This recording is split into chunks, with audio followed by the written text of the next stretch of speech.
right, so today we're going to look at polynomial and rational inequalities. And really, this isn't new content. What we're really doing is tying together two ideas that we have learned and seeing how they connect. We already have done inequalities with both rationals and with quadratics. And now what we're doing is we're tying in now that we know how to graph these a little bit better, how they tie into what we used to do with a sign chart. So if you look at this, when we're looking at a quadratic, and we are looking at an inequality with that quadratic, we would typically go factor this thing, and then we would do this sign chart. But another way to look at it is to look at a graph of it.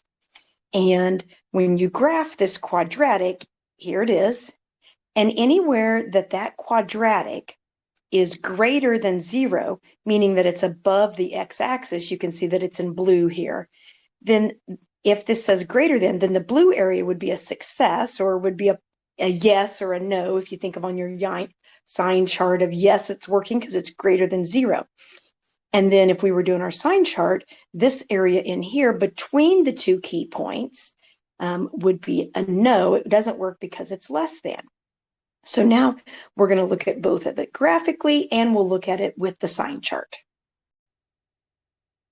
Here's an example of a polynomial function, and instead of having an f of x, we put a 0 here, and we're looking at all the different ways. I have an example here of all the different ways that you might answer this based on whether that sign is a greater than or equal to, if it's a less than or equal to.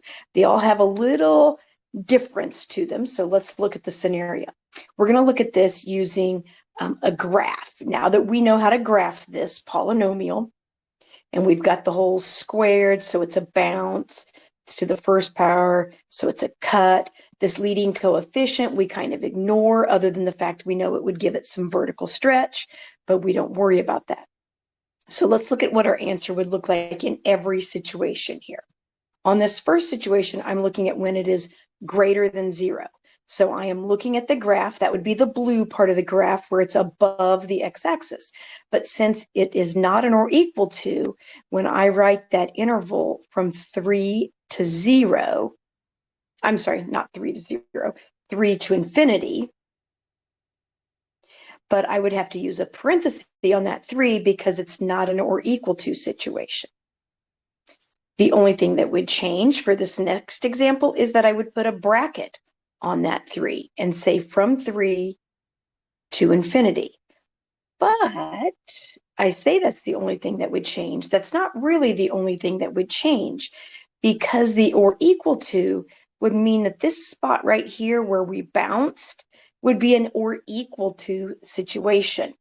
And so I have to also include the one spot at 1. And I have a little note over here of what that looks like on my math lab.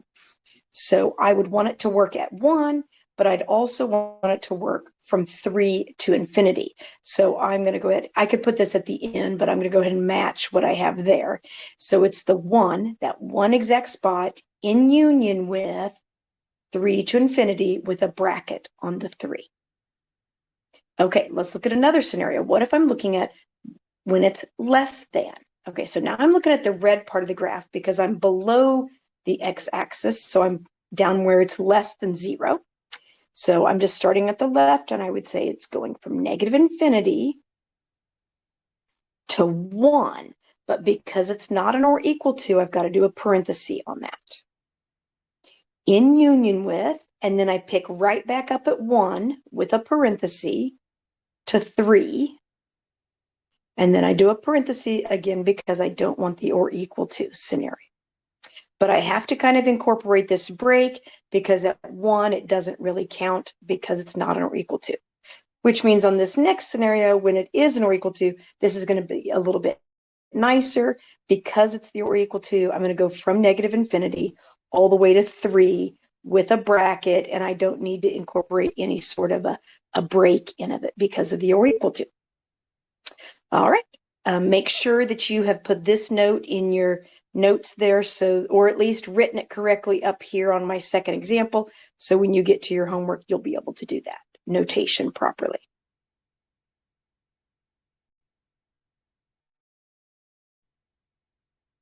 All right, so now for the kind of the rest of the lesson, I'm going to sort of tie the two ideas together of what we have done previously and what we now recognize as the same thing. So previously would have given this, it's a little fancier than I would have given to you probably when we were first doing sign charts.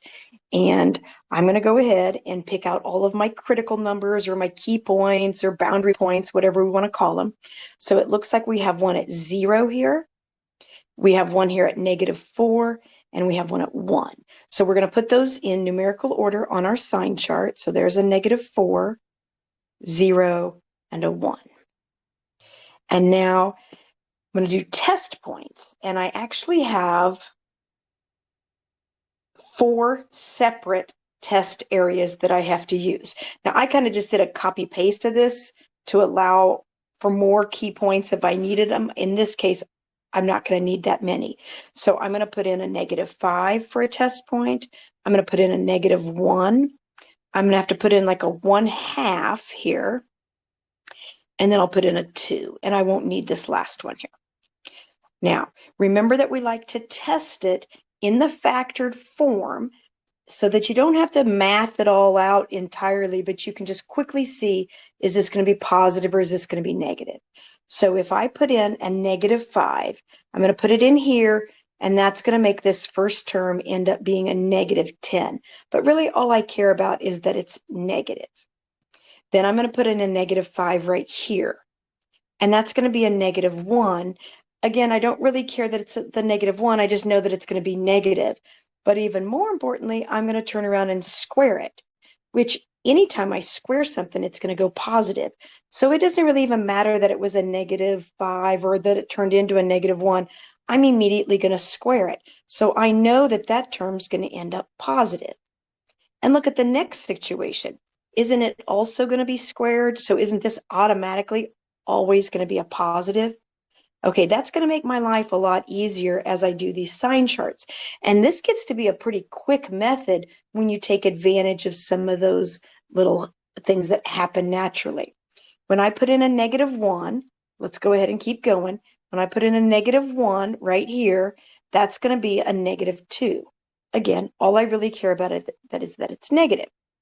And then the next scenario is always going to be positive because they're squared, always positive. Let's put in a 1/2. When I put it into the first version, it's going to be a positive. These next two will always have to be positives. If I put in a 2, the first term there is going to be a positive, and these are always positive. So what I'm looking at here is, in the end, if I take a negative times a positive, that's going to end up being a negative. This one's going to end up being a negative. These are both going to be positives, positives. All right. If you think about it up here on the sign chart, we are wanting this to be greater than 0. So I want the positive scenarios to work. So this is going to be a no here. It's going to be a no here. These are both going to be yeses because they end up being positive. And in this example, that's what I want to have happen. So in interval notation, my final answer is anything that I wrote as a yes. However, this is not an or equal to, so I'm going to write 0 to 1 with parentheses in union with 1 to infinity. Because that's not an or equal to, I have to insert those breaks. All right, so now I'm going to look at this exact same problem, but I'm going to look at it by a graphing method, but with what we just learned with our bounce cut packet, and tie those ideas together from the sign chart and our graph. All right, so let's go back to that bounce cut packet. Remember how we worked through that. All right, so first thing I'm going to do is I'm going to identify where my zeros are. And so I'm going to have a 0 at 1. I'm sorry, at 0, and it's to the first power. That's a 1 there. So that means that's going to be a cut. The next one is going to be a 0 at -4, but it's squared, so that's going to be a bounce.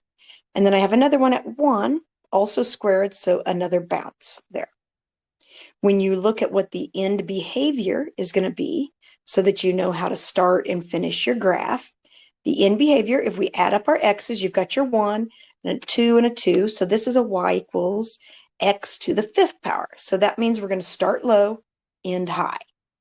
So now I'm going to come over here to my graph. I'm going to start low, come up here.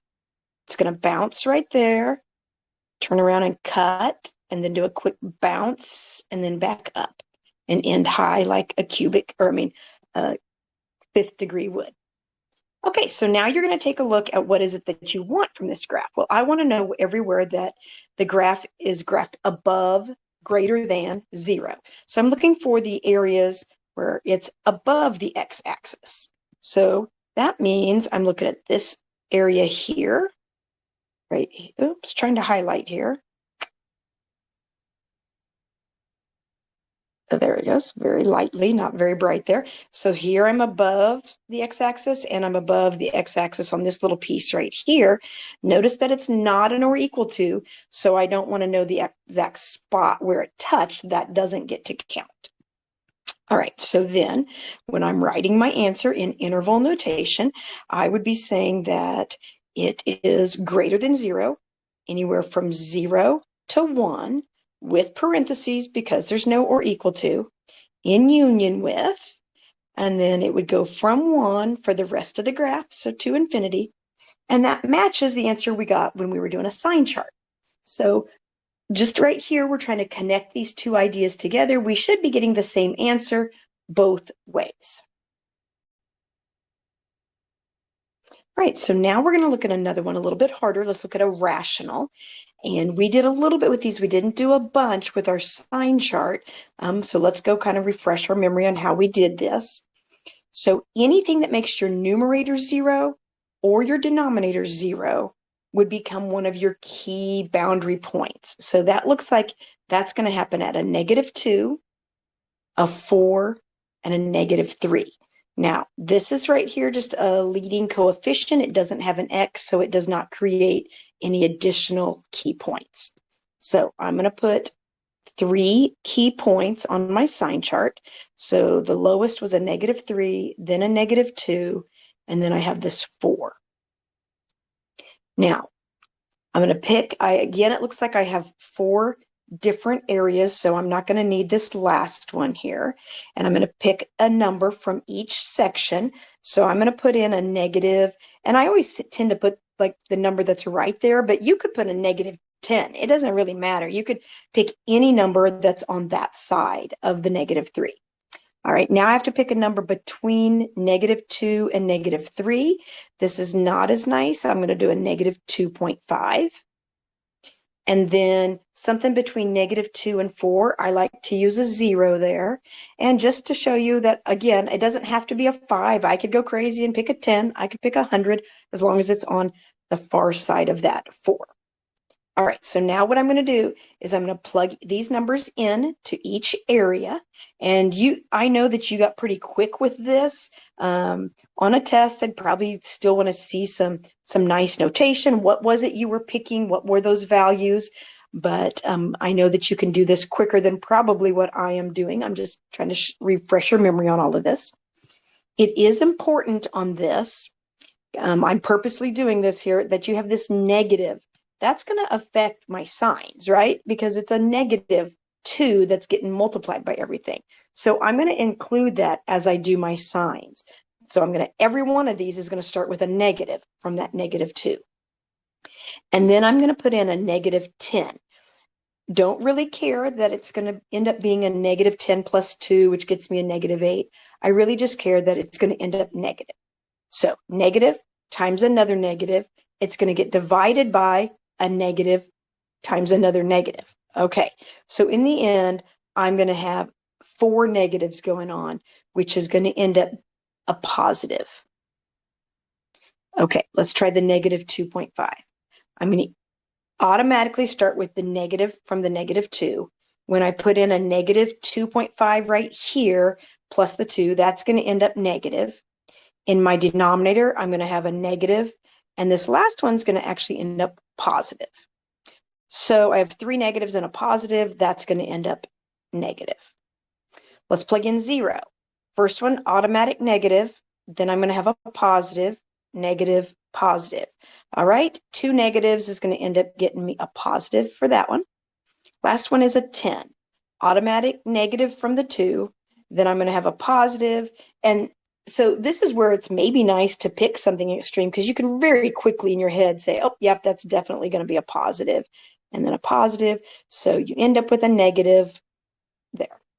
So now you have to go look at what do I want to have happen? Well, I want it to be greater than or equal to 0. So I'm looking for the positives. I like the greater thans. So that's going to be a yes here. That's going to be a no. This is going to be a yes. This is going to be a no. All right, now this is an or equal to, so that means I can use my brackets. So it might be tempting, don't write this, it might be tempting to say, well, I think my answer would be negative infinity to negative 3 with a bracket in union with bracket negative 2 to 4 bracket. But I'm hoping someone out there that's watching this knows why that isn't going to be correct. Do you remember the deal when we were doing the sign chart with the rationals is these right here, even though it says or equal to 0, these two terms cannot actually equal 0 because they're in your denominator, and you cannot allow your denominator to be 0. So that kind of overrides the or equal to. So this 4 and this negative 3 down here, this 4 and this negative 3 cannot have brackets. So our actual answer should be negative infinity to negative 3 parenthesis in union with, now the negative 2 is coming from the top, so it's okay for the numerator to be 0.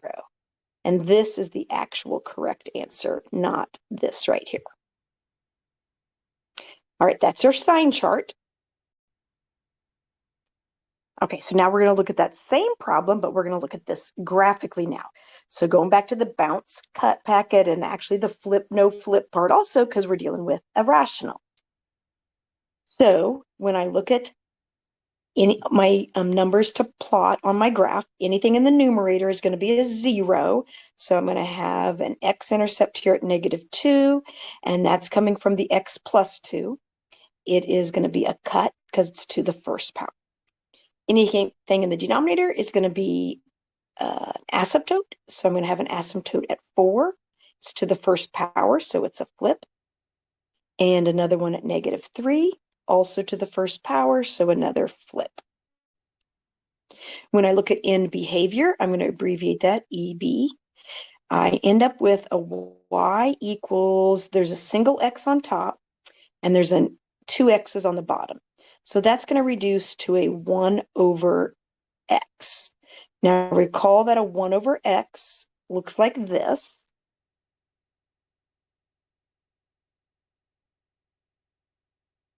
But this does have a negative 2 on the front. The 2 is going to be a vertical stretch. I'll ignore that. But that negative, I cannot ignore.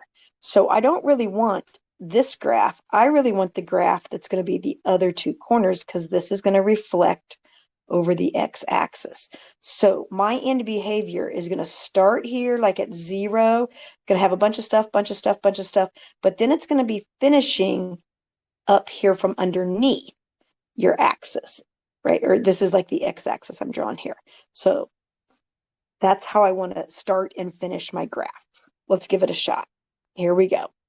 I'm going to be right here next to the x-axis. First thing I come across is an asymptote, so I'm going to go up and approach that.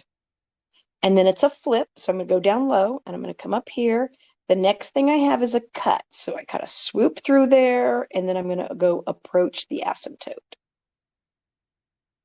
Another flip, so I'm going to go down here, and then I can't cross the x-axis. I'm all done, so I'm ready to go approach 0, like I'm supposed to finish on this. Okay, works out great. Now we're ready to look at ultimately what's the answer on this. Well, the answer is any place that it's greater than or equal to 0. So looking at that, I'm going to highlight the areas where it's greater than or equal to 0. So that would be on this part here, this entire branch of that graph that's there, and then from here on up to there. Now it is an or equal to, so that means I would want to include with a bracket except that, like I mentioned, we do have some asymptotes that we can see here are going to affect our graph. So I would say from negative infinity until I get to -3, but I would have to use a parenthesis on that, in union with, now the -2 I'm good with.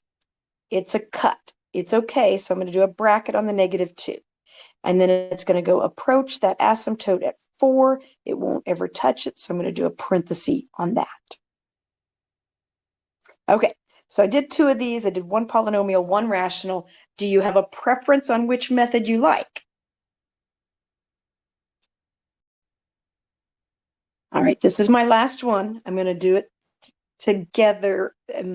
This is the last one I'm going to do together with you. I have one more practice one that I'll just do, and you can check it and see if you get the same thing. But what is more challenging on this one is, and this is why we kind of waited on this until now, is that I'm going to give you problems that are not nice and factored like they were on your bounce cut packet.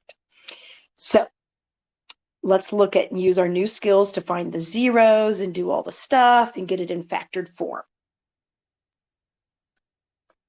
All right, so looks like I need to set it equal to 0, right? So let's bring everything over. I'm going to try to move through this as fast as I can because I know that we know how to do this now. We're just tying it all together. I'm going to subtract the 2x cubed. I'm going to subtract the 11x squared plus 12x plus 36, less than 0. So I'm going to be looking for less thans here. And so now there's no GCF that's going to come out on this or anything. So I know I have to find 4 zeros. That's the fundamental theorem of algebra. I guess I'm going to go ahead and write some of this stuff. Fundamental theorem of algebra says I need to have 4 of them. My rational zeros test means I got to find factors of 36 over factors of 1. Well, at least they're not going to be fractions, but man almighty, does 36 have a lot of them. Plus or minus 1, 2, 3, 4, 6, 9, 12, 18, and 36. That's a bunch. I'm going to use my factor theorem to try a few of the easy ones right off the bat. I'm going to try f of 1. That's easy to plug in.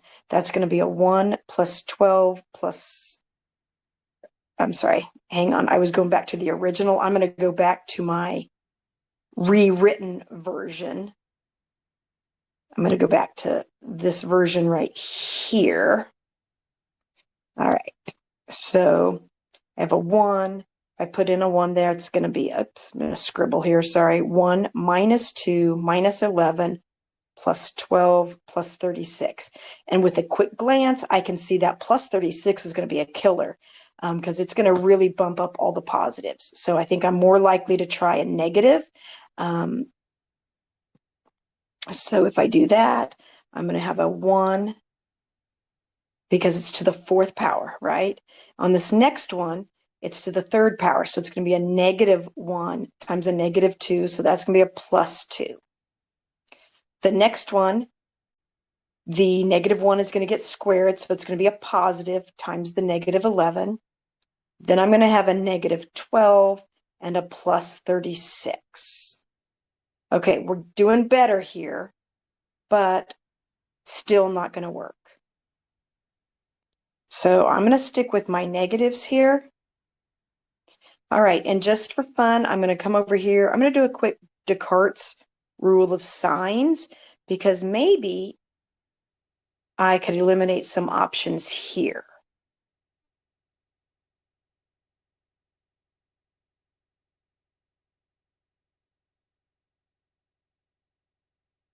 All right, so first scenario, when I look at it, I'm looking for sign changes. So there's 1, 2. So there's 2 positives. All right, if I were to change the signs on this and put in a negative, it would end up, this first one would still be a positive because of the 4th degree. This next one's a 3rd degree, so it's going to change to a positive. Next one is an even, so it's going to stay the same. Next one has an odd power, so it's going to change. And there we go. And if I look at my sign changes, it goes 1, 2. All right, that's not what I was hoping for, because now I'm left with this scenario. And every which way that I might, I could have, remember, I can reduce these by an even number, so I could have 0 positives to 2. There's my total of 4. Or instead, I could do 0 negatives and turn those into imaginaries. All right, or maybe, worst case scenario, they're all imaginary. Hope that doesn't happen. All right, so I got 2 and 2. That is not what I was hoping for. All right, so now we're going to just try some stuff. I put in a -2 here, grab it out my calculator. So maybe I can do this in my head. I don't know. Let's see. -2 to the 4th. I'm going to give it a shot here. That's going to be a positive 16. Then I'm going to have a -8 times a -2. That's another positive 16. Then I'm going to have a positive 4. That's going to end up -44. And I'm having -24 and a 36. I don't know. What do you think?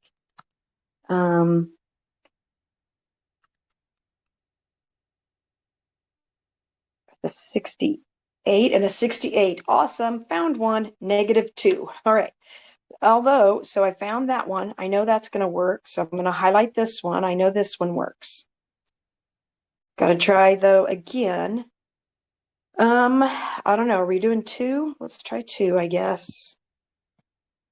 Or do you want to try a -3? If you find another one faster than me, you could just maybe like fast forward a little bit.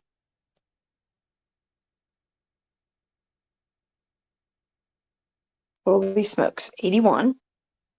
27 times 2, that's a -54. -99. I know some of you are faster at your mental math skills than me. What do you think? All the positives are going to add up to 153. Oh, and the negatives add up to a -153. I found another one. Oh, dang, that's a positive. Okay. All right. But actually, that's fine because remember, I only have to find 2. Now I can run those 2 through my synthetic division. I did not leave myself much space for synthetic division. Would it break your heart if I tried to erase? Sometimes I can erase, sometimes I can't. Nope, it's not going to let me erase the Descartes rule of signs. So I'm going to squeeze in my synthetic division. Here's a -2. 1.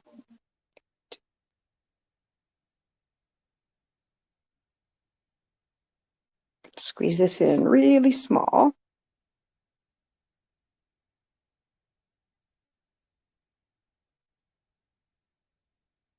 Okay, there's your 0. Now I'm going to squeeze in the 3.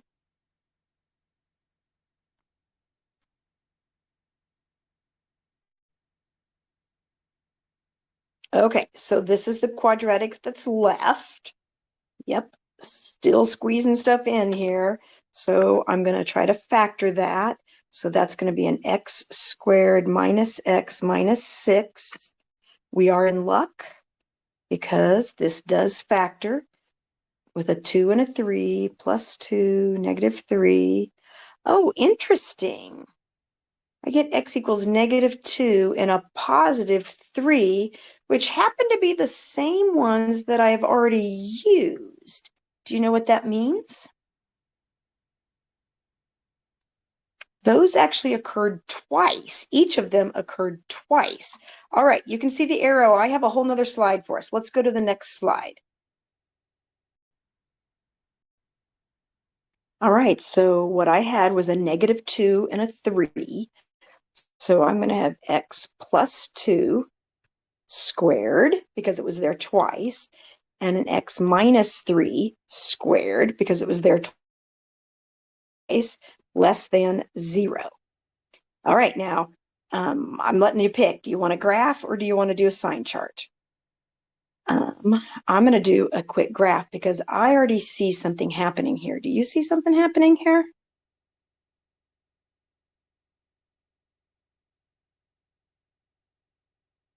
These are both going to be bounces. This is an x to the fourth, is what the original was. So an x to the fourth is going to start high, end high. And so here's your graph.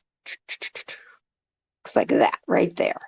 And I'm looking at when is this less than 0? Well, it's not ever less than 0. It's always above the x-axis. And because it's not an or equal to, I don't even care about the two spots right here. This, because these are always going to end up positive values, this is never going to end up working its way to be less than 0. So all of that, and guess what my answer is? No solution. This will never work. Okay, so you can have crazy things happen. On your homework, you have a worksheet. You can either graph these or you can do a sign chart. I have a couple where you do both. And in the end, I'm going to let you choose, though, which your favorite method is. Now, I'm not really going to go through this entire problem with you, but I thought I should probably do one of these where it didn't have a 0 on the right on these rationals and refresh your memory on this because it's been a minute, I know, since we did these. So I'm going to go ahead and do this one. You can go as far as you want with me on it, but remember that it has to have a 0. So you're going to subtract this 4 to the other side and think of it as a 4 over 1. But the only way that this whole sign chart and graphing thing works is if this is a single fraction. So you have to get a common denominator on this, which is going to be your x plus 1. And be careful because of this minus sign. This really is like a negative 4 that's going to have to get distributed. So this problem becomes x plus 1 for your common denominator. You're going to have a 2x minus 3 minus 4x minus 4 greater than 0. So the problem really is going to look like this, that you're going to have to do your sign chart or your graph with. It's going to be a negative 2x when I clean up that numerator, and it's going to look like this. Now, I'm going to go ahead and finish this. If you feel comfortable, you can bail, or if you want to go ahead and try it on your own. I'm just going to have it done. I'm going to stop my video and just have it done rather than walking you through the steps. If you want to try it on your own, then pause the video.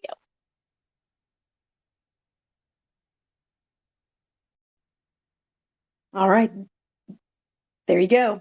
That's the answer. You could have done it with sign chart or with a graph. Either way, get the same answer. Okay, hope this helps. See ya.